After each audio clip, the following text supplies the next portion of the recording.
ঠিক আছে, শুরু করছেন। তোমার নাম কি? মাহমুদুল হাসান হাসি।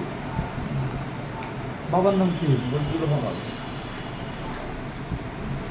গ্রাম কোথায়? মধ্যরতনপুর। হ্যাঁ, মধ্যরতনপুর। ঠিকানা কোথায় আছে? হ্যাঁ, যে তোমার বিরুদ্ধে কতগুলো মামলা মোট? এই যে জি, মোট 18টা মামলা। 18টা মামলা। তার ভিতরে কি কি মামলা আছে? মাদক- 16টা মাদক মামলা। হ্যাঁ, জি আরেকটা হলো চাঁদাবাজি সহ অন্যান্য ধারার মামলা। জি আরেকটা কি পুলিশ আসল মামলা। জি হ্যাঁ, সরকারি কাজে বাধা দিচ্ছ। হ্যাঁ, কি তাই তো? জি। এই যে এতগুলো এগুলো এ ধরনের মামলা কেন তোমার বিরুদ্ধে?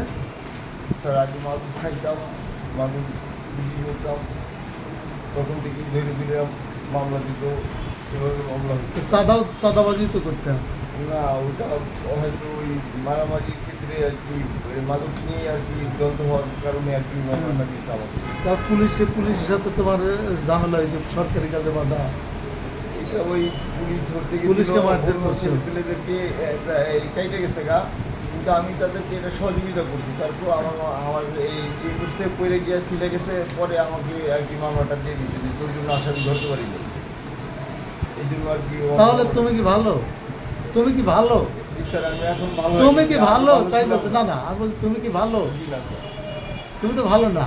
ভালো জি না, আমি এখন খারাপ কাজ কিন্তু করি না, কিন্তু কিন্তু না না, তাহলে এই কাজগুলো কি আর করবা? আর করবো না স্যার। আমার কিন্তু